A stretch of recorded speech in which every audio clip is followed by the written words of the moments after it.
Okay, we're going to show how to get at the door frame so you can go from fully closed door to one that looks more or less like this. So the very first thing you want to start with is this piece right here. This piece right here. And the way you get this off is there's a retaining clip.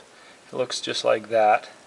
And the retaining clip goes on the, you see there's notches in the back of the handle.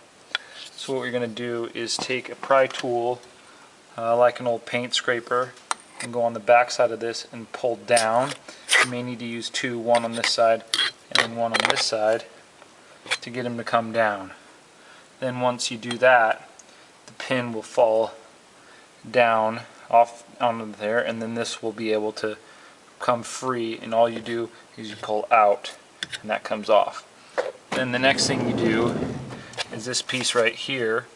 You can see that there's a gap right along this edge right here.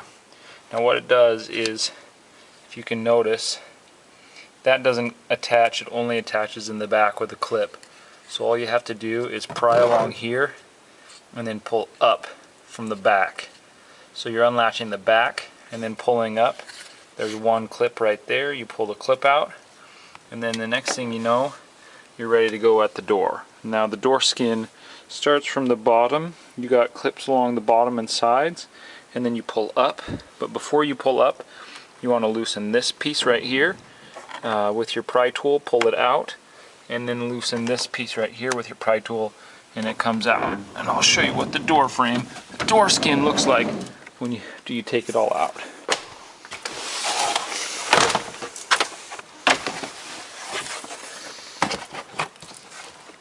So this is the back of the door skin. The door skin looks just like this. Obviously you have one clip here, one clip here, one clip here, one clip there, clip there, clip there, one up the top, and then 1, 2, 3 at the side. One thing to be very careful of is on this side over here, the line that separates the leather from the rest of the handle part of the door. There's a gap there, and I actually ripped mine. Get this in the light. I did a small tear when I separated this. So that's one thing you want to be really careful of, that gap. Then once you have that off, your door looks like this. Okay, one of the most commonly failed parts of the door is down here at the bottom of the door. This is what I had to fix. This is the door lock actuator. So what it does is this makes the latch open and close here. This is connected mechanically 3 ways to the switch from inside, the switch from outside, and then the remote button that comes through here electronically. To get this off, it's pretty simple. You just take your Phillips screwdriver, and your Phillips screwdriver, you got 3 screws, 1, 2, and 3, and then you have a spring right there. You remove the spring and it comes right off. Once you get this piece off, take it to your dealer. $49 at the dealership or online, $35 online. Put the new one back on, put the clip, I forgot to tell you to take the clip off, put the clip back on, 1, 2, 3 screws, and then the spring, and you're good to go. So that's pretty easy. If you're in this thing for the window regulator, the regulator is found right here. The window regulator has these bolts. Get it off. This thing's part of the window regulator up here. So that's the whole window regulator assembly. If you have other issues like your latch, your whole latch assembly is right here, but there's not much that can go wrong there. So most of the time your door problems are going to be located in here, or if you have a window issue, your window regulator right there. Pretty straightforward, pretty simple to do. Now I'll show you the rollers real fast as well, as I had those taken apart on this other door.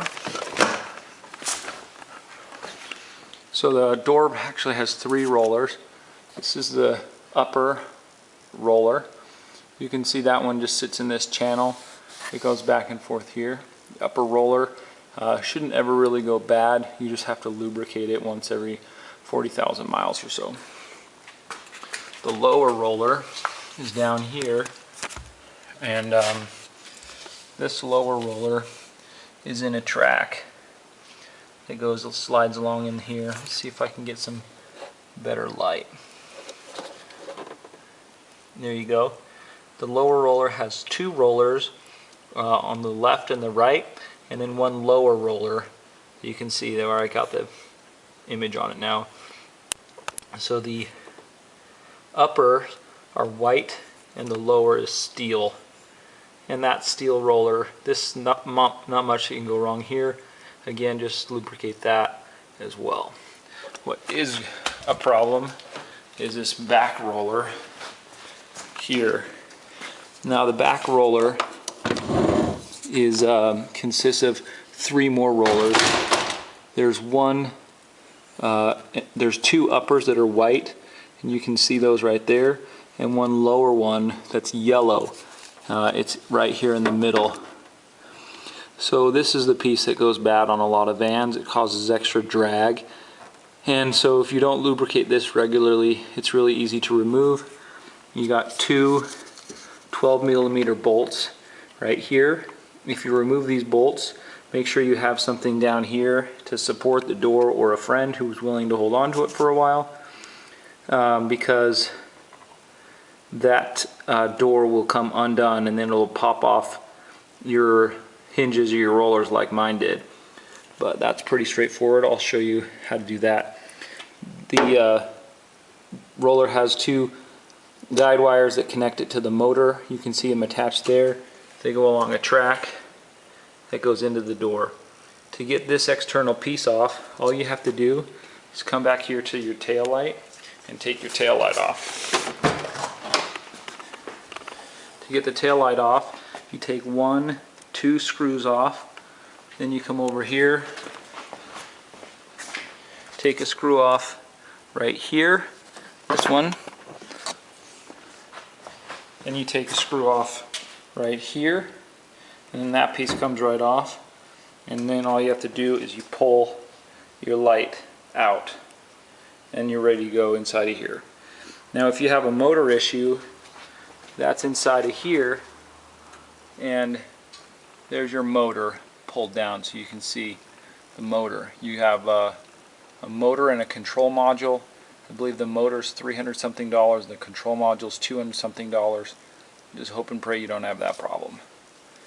We'll go over to my ruined roller real fast. I'll show you that one. That's this piece right here, but mine that was ruined, so I'll show you that so you can see how it goes bad. Sorry for the messy garage.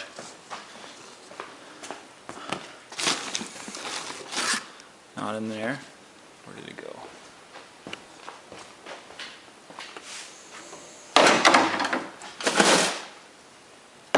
So this is what it looks like here. Let's get it on something white so you can see. Now it has 2 uppers. Like I said, they're white, and then the 1 lower that's a steel. And this thing goes bad. So what happens is the guide wires go in this lower notch right here. Grab my flashlight again. Okay, so this lower notch, guide wires go in the lower notch. You can see there's a gap right here. So you just have to get it, twist it so they come out of the gap, and then they pull right out. So it's pretty simple to get them out. Just takes a little bit of doing, but pretty simple removal. Then when you get the new piece from the dealer, it won't have the part that attaches to the car door. That part is held onto with a pin. So all you have to do is grab your hammer, put it in the gap like the floor of your concrete, and then you hammer on the top. Oh, there's a retaining clip on the bottom part. Pull the clip out, don't lose it. Hammer on the top. If you need to use a little WD-40 to grease it up, put the new one on in that same spot. Make sure you get the angle right, you're good to go. That's how you repair a door on a Honda Odyssey.